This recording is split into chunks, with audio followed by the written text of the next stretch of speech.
Item 9. Item 9, motion for a resolution of Parliament urging government to promote, protect, and preserve traditional seeds in Uganda. Nsaba Buturo. Mr. Speaker, sir, I move this motion under Rule 56 of the Rules of Procedure of the Parliament of Uganda. And the motion is, Mr. Speaker, for a resolution of Parliament urging government to promote, protect, and preserve traditional or indigenous seeds in Uganda. Mr. Speaker, sir, whereas Objective 14 of the National Objectives and Directive Principles of State Policy of the Constitution of the Republic of Uganda states that the state shall endeavor to fulfill the fundamental rights of all Ugandans with regards to social justice and economic development. And whereas Objective 22 provides that the state shall, through mass education and other appropriate interventions, take necessary steps to encourage people to grow and store adequate food, establish national food reserves for food security, and encourage and promote proper nutrition in order to build a healthy state. Aware that farmers who traditionally derive their livelihood from planting traditional seeds, which are considered to be more affordable, accessible, taste better, and are better adapted to local conditions, are facing challenges owing to factors that include rapid population growth, low yields, and deliberately designed propaganda, which is orchestrated by local and international promoters of non-traditional varieties. Noting that farmers in Uganda are, not by choice, Mr. Speaker, resorting to planting non-traditional seeds, despite their known grave limitations such as expensiveness, unaffordability, and as well as inaccessibility. Advocating that government must ensure that traditional seeds are protected, promoted, and preserved, and are of quality, with a view to defend the independence and sovereignty of Uganda as a nation, popularize nutrition, and ensure food security.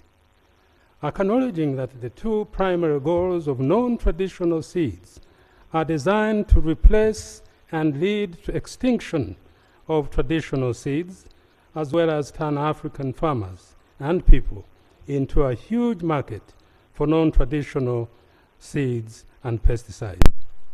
Concerned that non-traditional seeds which are promoted by multinational seed corporations are planted once, unlike traditional seeds which are preserved and can be planted for as many countless seasons as possible, thus enabling farmers to sell, consume, and keep some of their seeds. Further concerned, Mr. Speaker, that reliance on traditional or non-traditional or non-indigenous seeds will inevitably lead Uganda to becoming fully, painfully, and humiliatingly dependent on multinational seeds corporations, which have patented their seeds, so that local farmers' recourse is to buy the same seeds every planting season. Now, Mr. Speaker, be it resolved by the House that government promotes, protects, and preserves traditional or indigenous seeds for purposes of, among other things, defending our food systems, independence, and survival. 2, government improves through public funding, research, and financial support to farmers the quality of traditional or indigenous seeds. 3, the government encourages farmers through awareness campaigns and educational programs to appreciate and embrace benefits of traditional seeds. 4, Mr. Speaker, government implements policies to protect traditional seeds so that they are not replaced by non-traditional seeds. And 5, ensures availability of quality traditional seeds to farming communities. 6, Mr. Speaker, encourages citizens to establish traditional seed banks. And 7, establishes seed banks and other preservation methods to maintain genetic diversity of traditional seeds. 8, government provides education, resources, and other incentives to farmers who grow and maintain traditional seed varieties. 8, Mr. Speaker, 9, beg your pardon. Government stands up to local and international promoters of non-traditional seeds whose primary goals are to attain universal control of the seed sector by themselves, create a huge market for their seeds and pesticides, as well as cause extinction of traditional seeds. Mr. Speaker, sir, 11 rather. Government should check activities of Eurocentric local research scientists, some of whom are hobnobbing with seed corporations in order to promote the latter's market for their seeds and herbicides. Mr. Speaker, finally, government designates a department in the Ministry of Agriculture, Animal Industry and Fisheries to promote, preserve, and protect traditional seeds. Mr. Speaker, I beg to move. Thank you, Honorable Dr. Buturo. Is the motion seconded? Honorable Namboze, she has said the whole house. Singa Nachumero, Paparu, Ismail, Diek, Aogun, Katabazi. Oh, I also have to consider the seconders. Emmanuel Rotara, Oranya Gilbert, Chema Sweet, and Wanda Richard. Thank you. Honorable, do you want to use 5 minutes to justify your motion? Mr. Speaker, sir, seed is life. It is the most vital input in food production, and farmers' seeds are the lifeblood of Uganda's food sovereignty. For centuries, small-scale Ugandan farmers have been the backbone of the nation's agricultural success. Traditional seeds have long played a crucial role in food security, nutrition, and incomes of smallholder farmers in Uganda. Their inherent advantages include heightened resilience to adverse environmental conditions and remarkable medicinal and nutritional properties. These seeds, Mr. Speaker, are core to production and reproduction, which, taken together, guarantee both sovereignty and sustainability. Mr. Speaker, sir, this eminent and crucial role played by traditional or indigenous seeds is under threat from multinational seed corporations, which are behind the ongoing drive to take over worldwide control of the seed sector. These corporations, Mr. Speaker, don't want anyone else to have ownership of the seeds. Their propaganda runs that it is in the interests of local farmers that such ownership would address Uganda's ills, which they say are related to hunger, overpopulation, poverty, and climate change.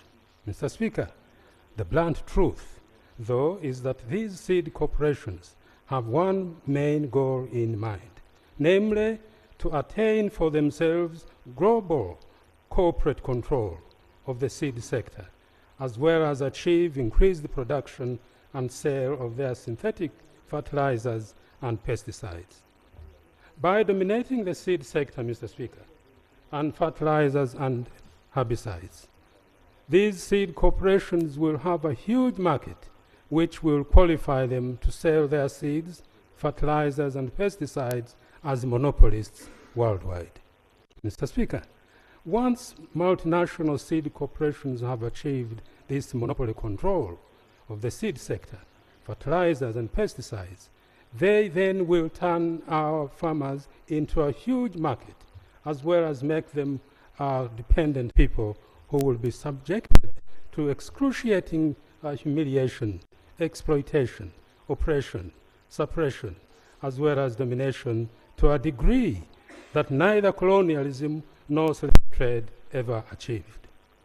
Successful dispossession of all farmers' traditional seeds would irreparably, irredeemably, permanently, and humiliatingly condemn us to food insecurity and loss of, among other things, seed sovereignty.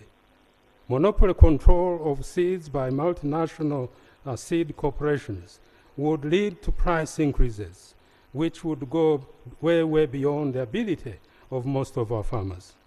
And such control or dominant levels of seed concentration into hands of these corporations would inevitably at some point, Mr. Speaker, threaten political stability of our nations. Seed sovereignty should be our legacy as Africans.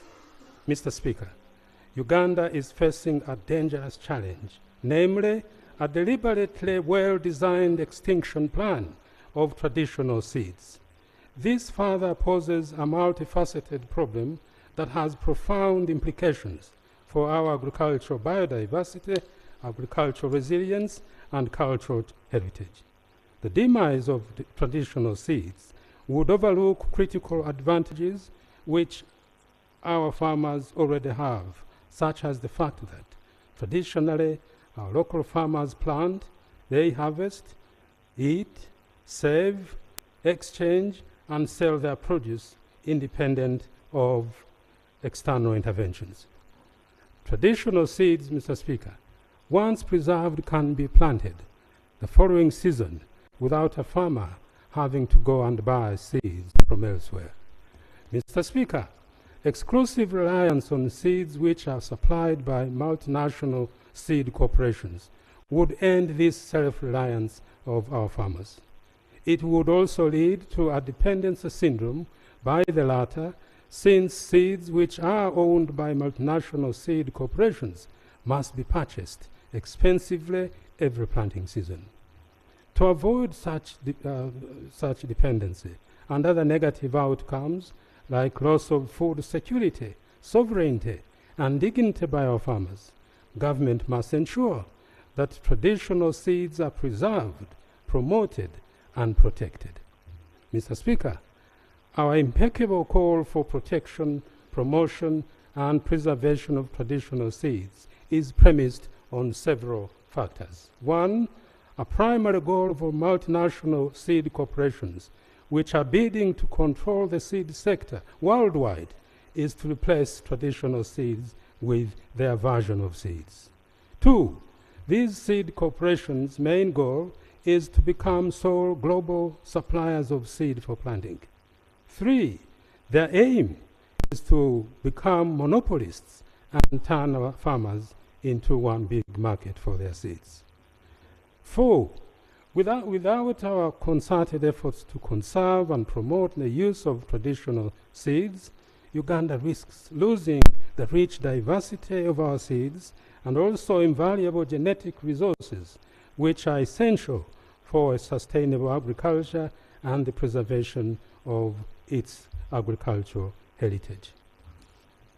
Five, in order, Mr. Speaker, to achieve seed hegemony, multinational seed corporations are planning to transition African farmers away from traditional seeds to patented seeds, fossil fuel-based fertilizers, and other inputs which the latter do control.